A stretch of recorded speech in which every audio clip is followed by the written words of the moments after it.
After this,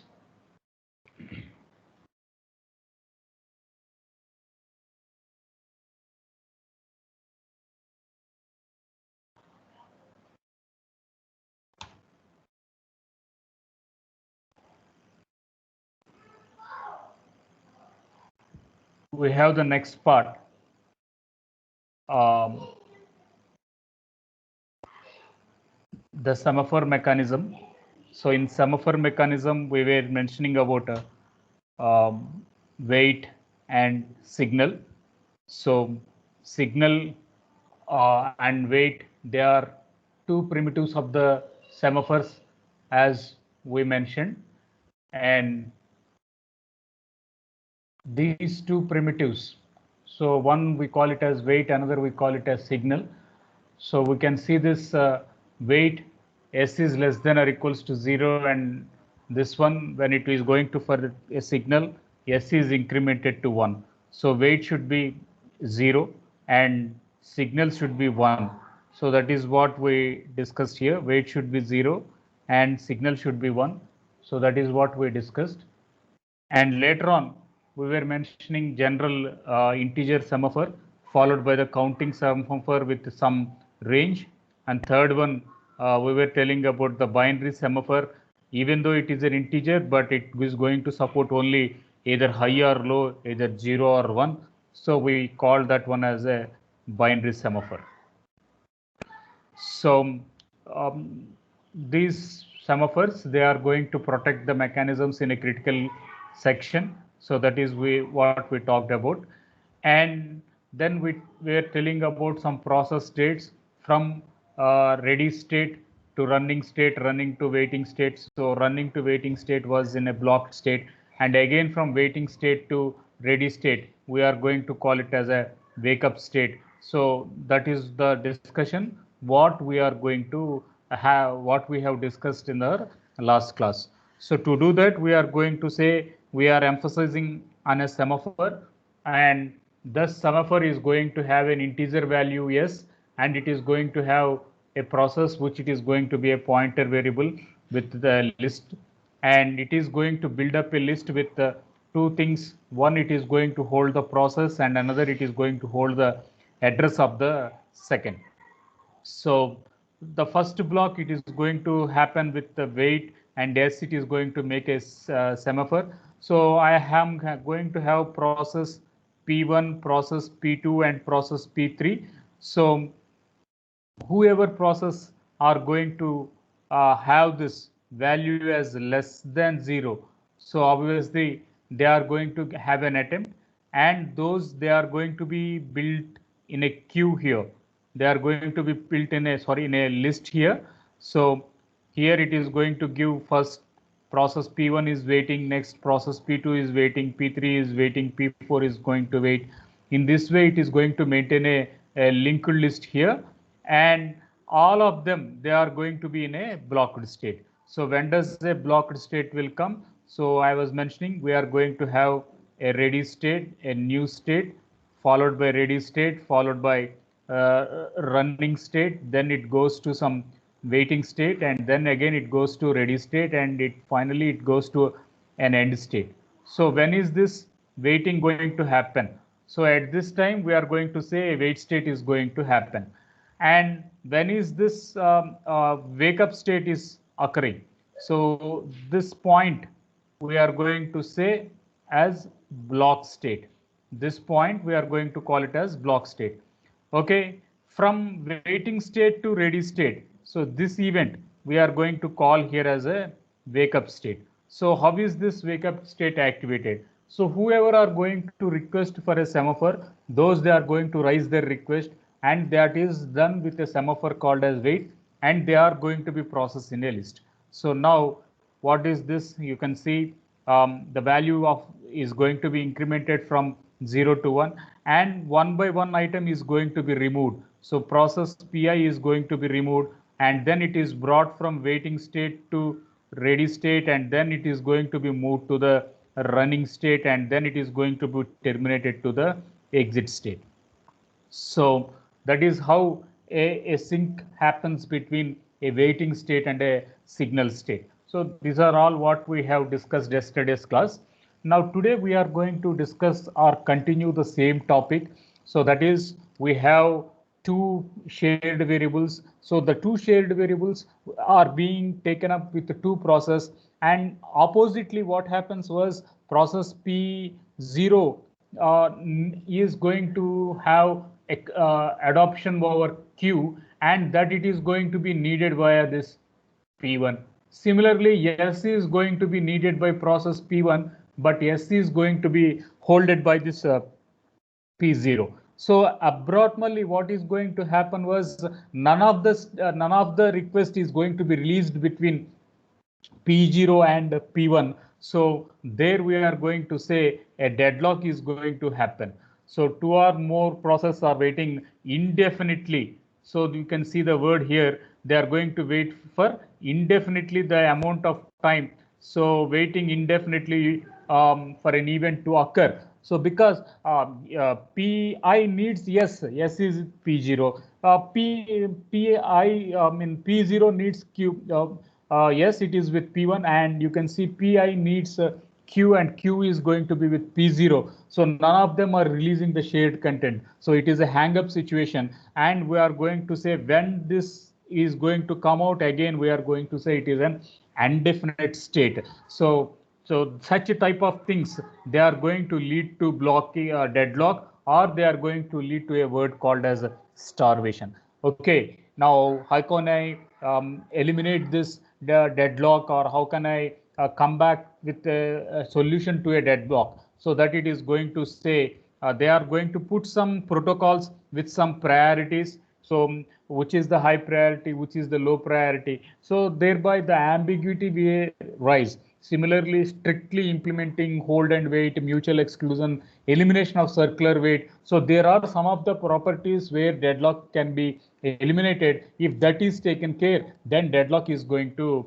not occur. So all of a sudden my system is struck. What I can do, I'm going to make a restart operation. So making that restart is nothing but a deadlock state. Similarly, I press Control Alt Del and go to the task manager and see which process is hanging. I will select that process and I will kill that process, or I will suspend that process. So what is that we are doing on a Windows? That is nothing but what is an example for a deadlock. So all of a sudden when you are working on your laptop, some program is struck. So what is the solution? You are going to say press Control Alt Del. Task manager will come. In this task manager, okay, my Internet Explorer is struck. So I will select that Internet Explorer and then say I will kill the process, or I will suspend the process, I will delete the process. What are we doing? That is nothing but the one of a functionality of an operating system, which we are going to call it as a deadlock situation. So those are some of the solutions for a deadlock. So that is regarding the topic what was with the mutual exclusion and what was with the semaphores. And after that, we are now moving on to one more topic. So this topic is quite interesting, and it is going to address most of the issues in critical section. It is going to address most of the issues in critical section, and that issues are going to be taken up with three classical problems. They are going to be taken up with some three classical problems, an all-time classical problems in operating system. So those three classical problems. So one, we are going to call it as a bounded buffer problem. Second, we are going to call it as a reader's writer problem, and third one we are going to call it as a dining philosopher's problem. So these three are the basics for any classical problem in operating system.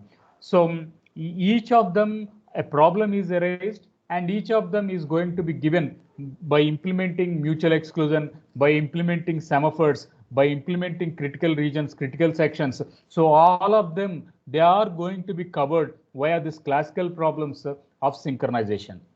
Okay, let us discuss about the first one. So the first one we are going to call it as bounded buffer problem. So bounded buffer problem we have already discussed. There is a buffer. There is a buffer here. So I can assume this as a buffer, and I'm going to have 0th location, first location, second location, third and fourth. Total I am going to have some 5 they are going to have some 5 elements here. So 5 elements. So until the buffer is full,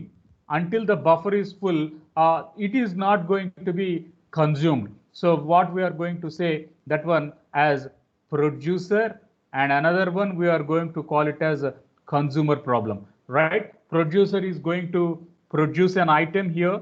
So that item we are going to call it as an input operation. So how much item he is going to produce? He is going to produce up to the maximum. So what is the maximum size? Maximum size is 5. So 0, 1, 2, 3, 4. So total 5 elements are there. Until the 5 elements are filled, now the consumer cannot consume the item. So that is what a producer is going to take up. And what is consumer is going to do? He is going to use an out, and this out we are going to call it as an index here.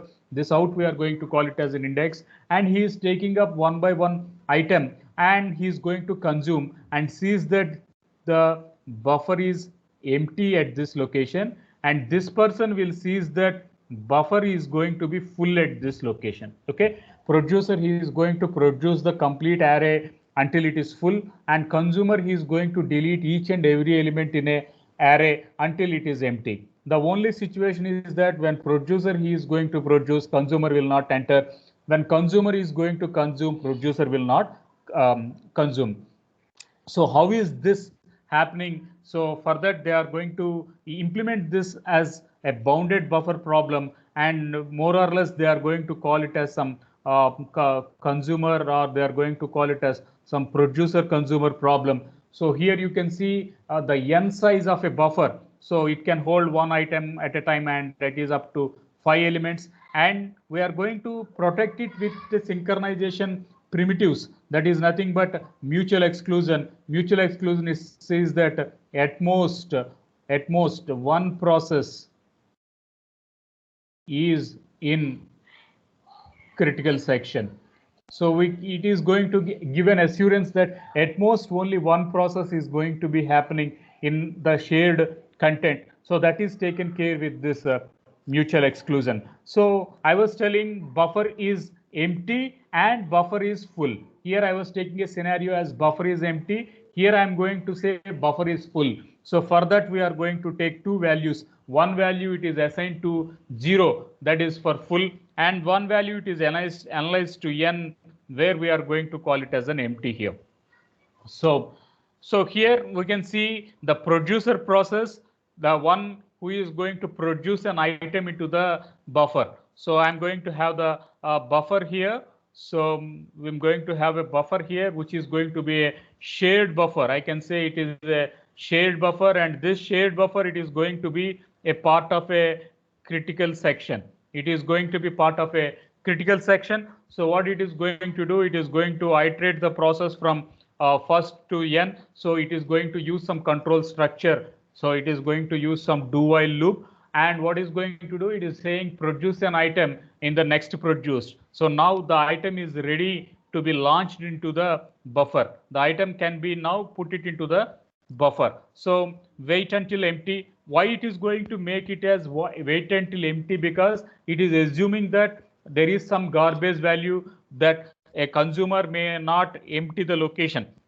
So until the consumer he is going to consume the data, the bounded buffer problem, or the producer he won't produce the items. So he sees that whether the earlier person has left or not. So for that it is going to make a check, and that check it is going to make via synchronization problem, that too via semaphore. So it is going to say wait empty. Okay, now only the producer is there. Now only the producer is there. So I'm going to say wait mutual exclusion. That means now the producer he is going to produce an item. He is going to produce an item, and how he is going to produce an item? He is going to use a value called as in, so that he is going to enter into the shared buffer to deploy some content. Assume he is deploying 10, 20, 30, 40 or 50 like that. He is going to pull up the data there. So add the next produced item to the buffer. Okay, next produced item is 10. He is going to put it here. Next produced item is 20. He is going to put it into the 20th location. Next produced item is 30. He is going to move here. 40 it is with next produced. and 50 is it is net produced. So he is going to take up one by one element from the scanf statement from the input content, and he is going to migrate it to an array which is nothing but a shared buffer, which is a part of a critical section. Okay, now he is going to say two more synchronous concepts. What are those two more synchronous concepts? If you can observe, one, he is going to say signal mutual exclusion. So here the value he has put it as 0. Now he is going to make the value as 1. Why it is going to be 1 here? That means, okay, producer has produced the item, produced the items.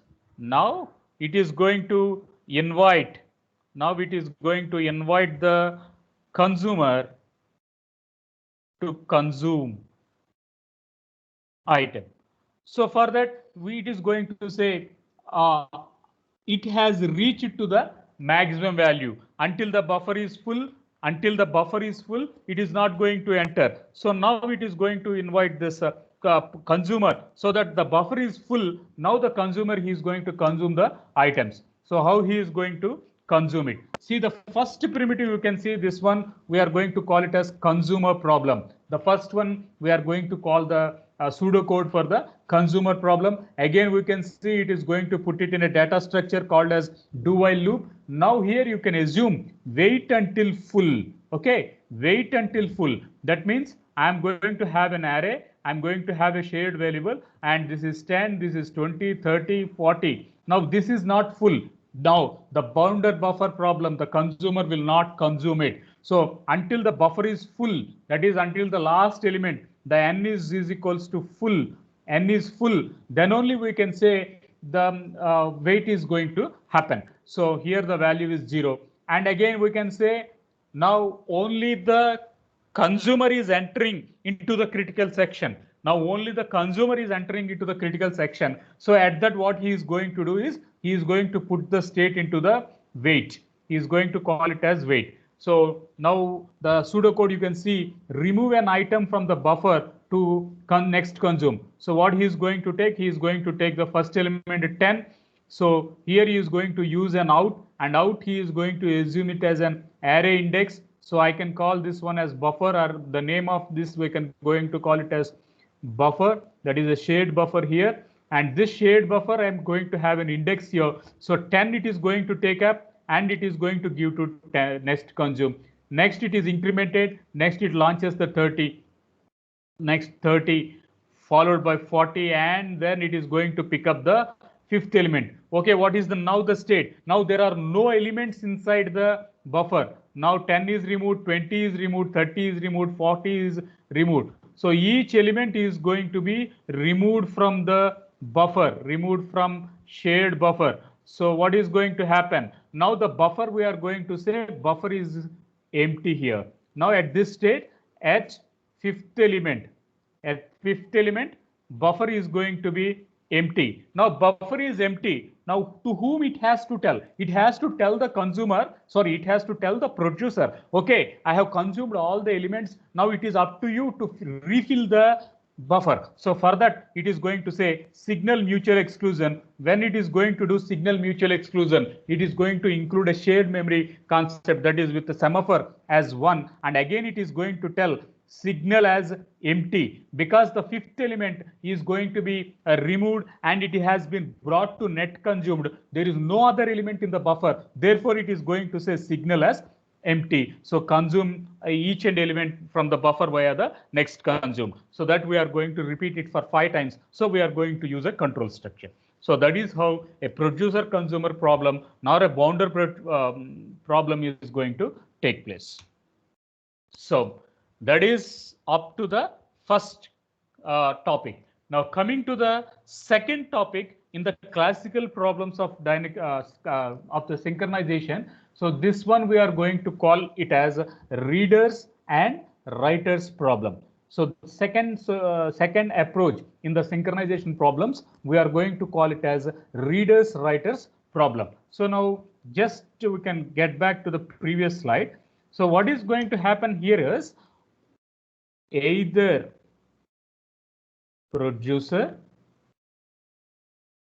nor consumer. not both at a time.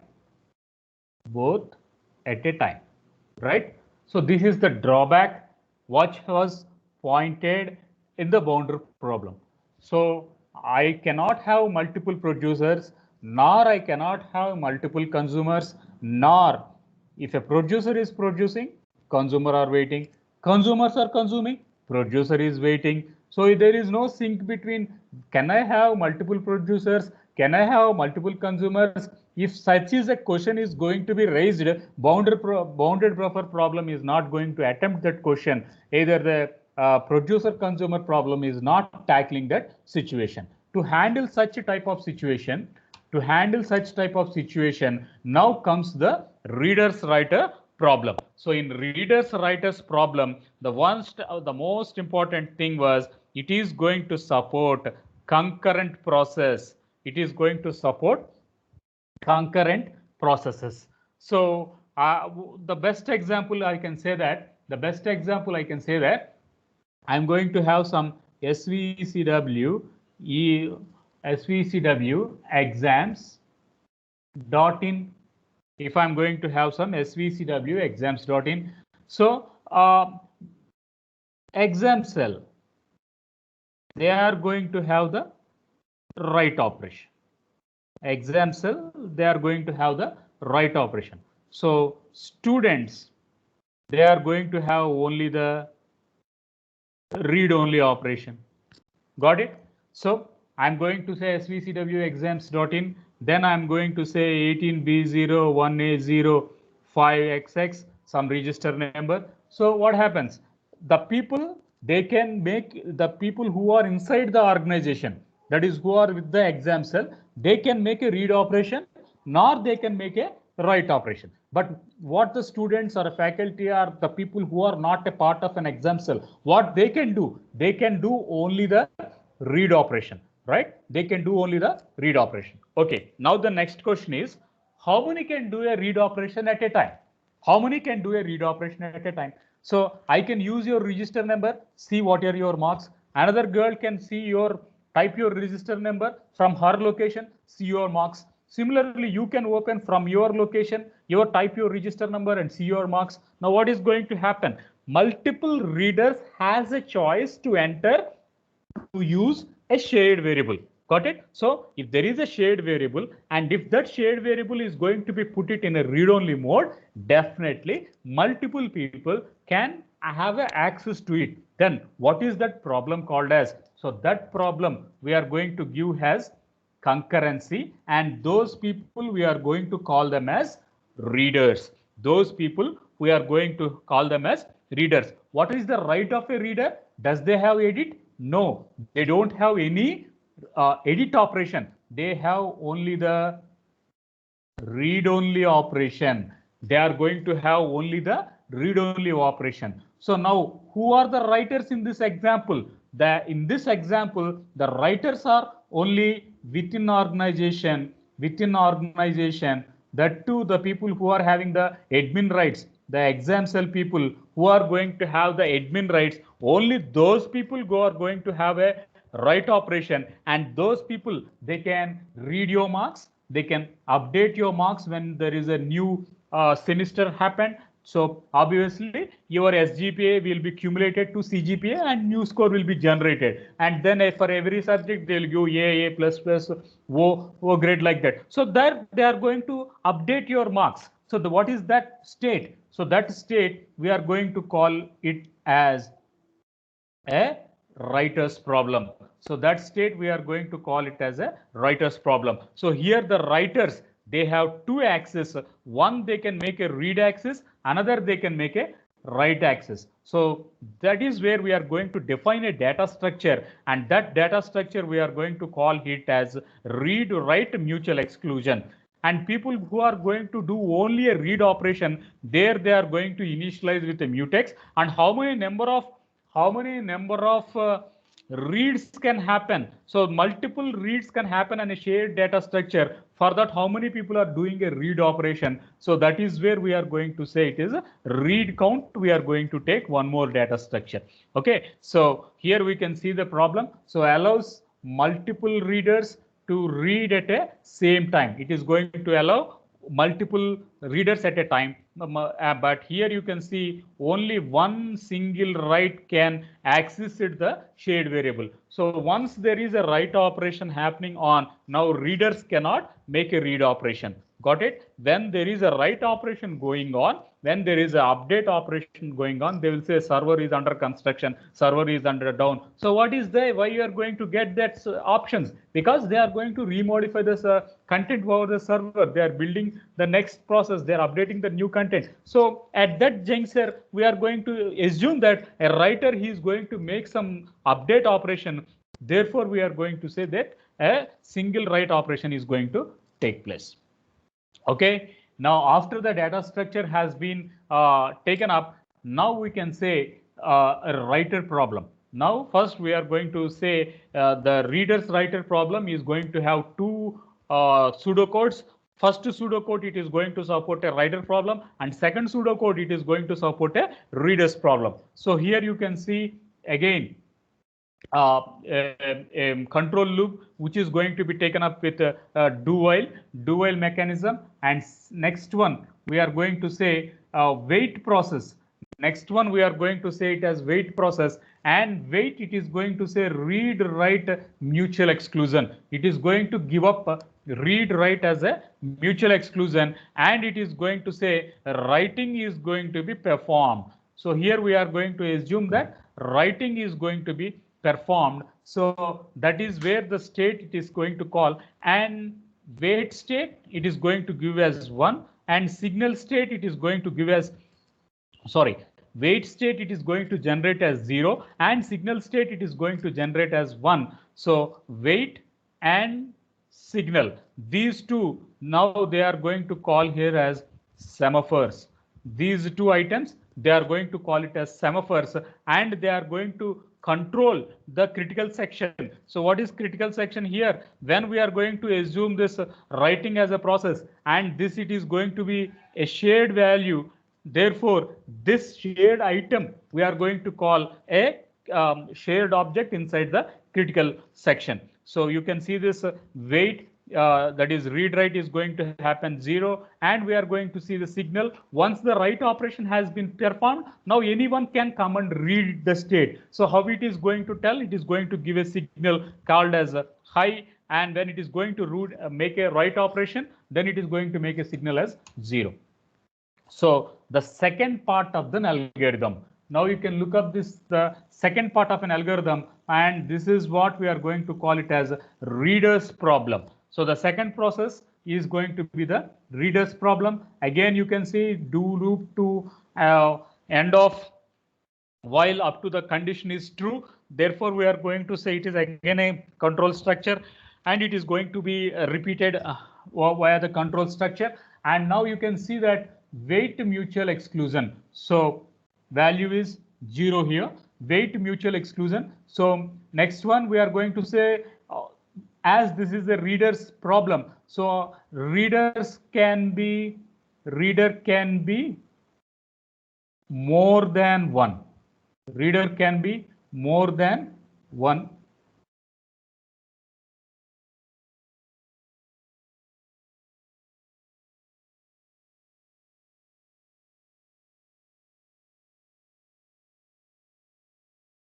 So readers can be more than one here. So I'm going to say read count plus plus.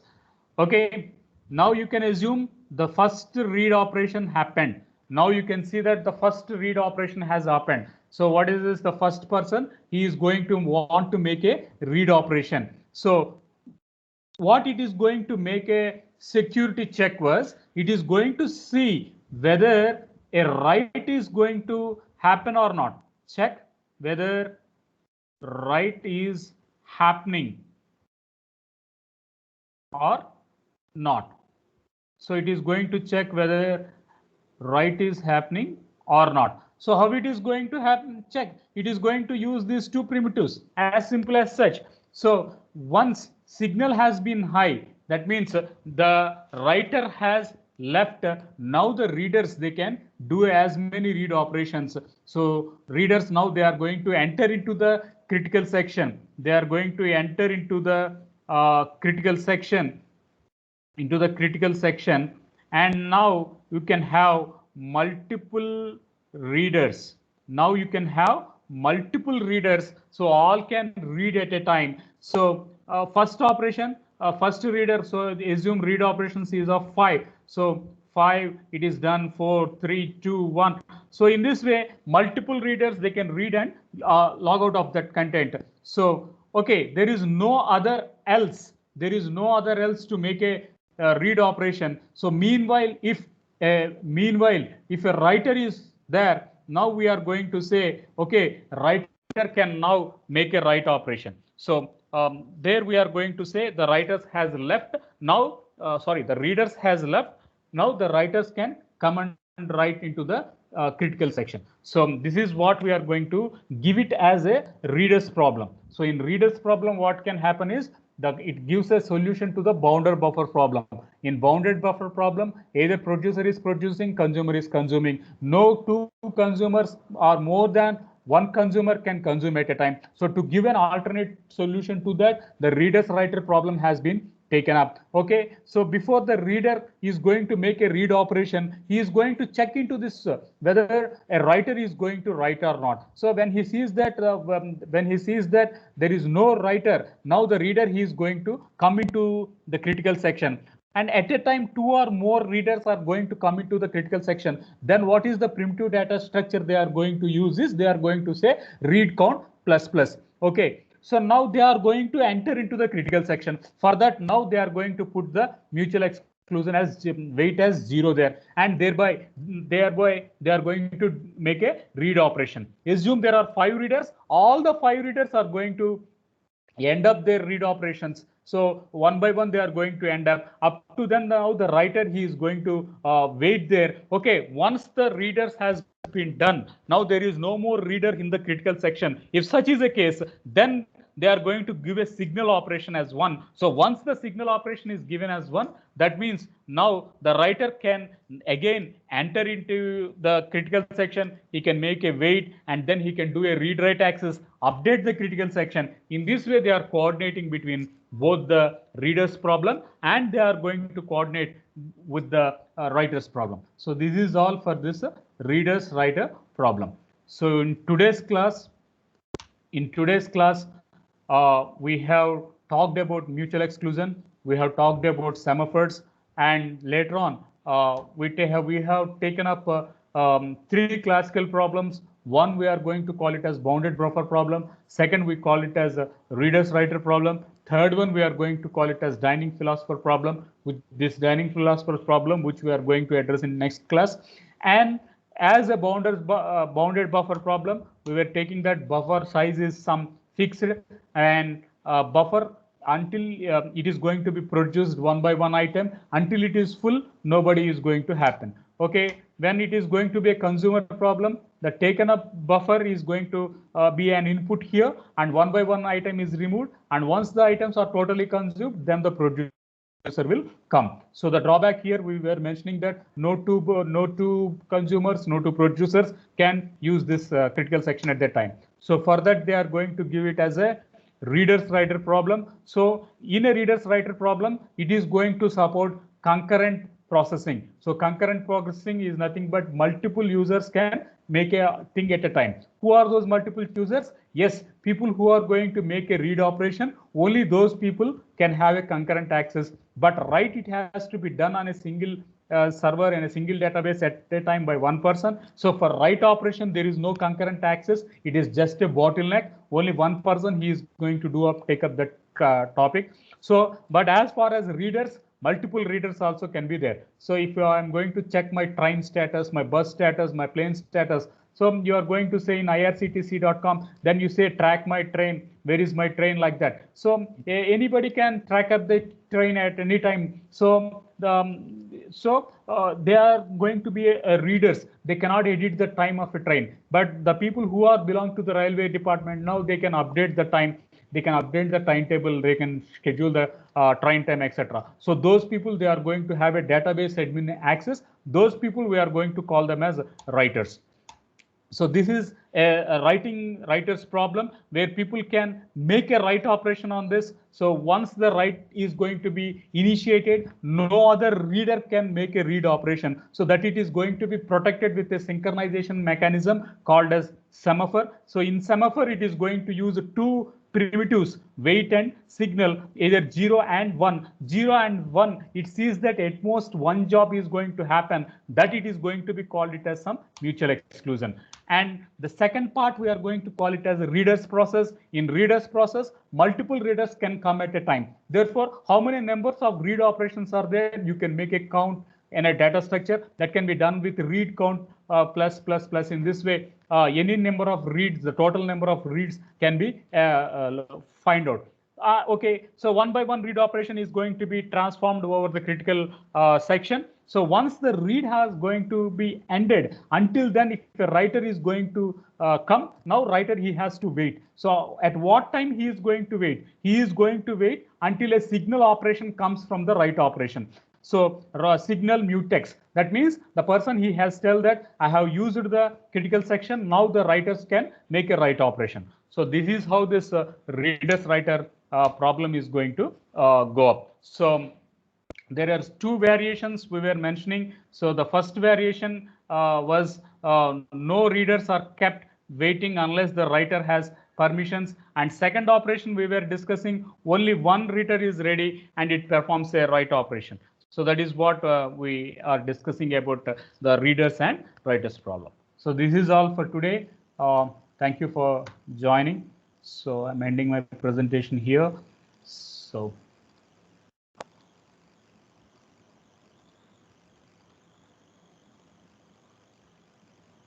we have 142 participants for today.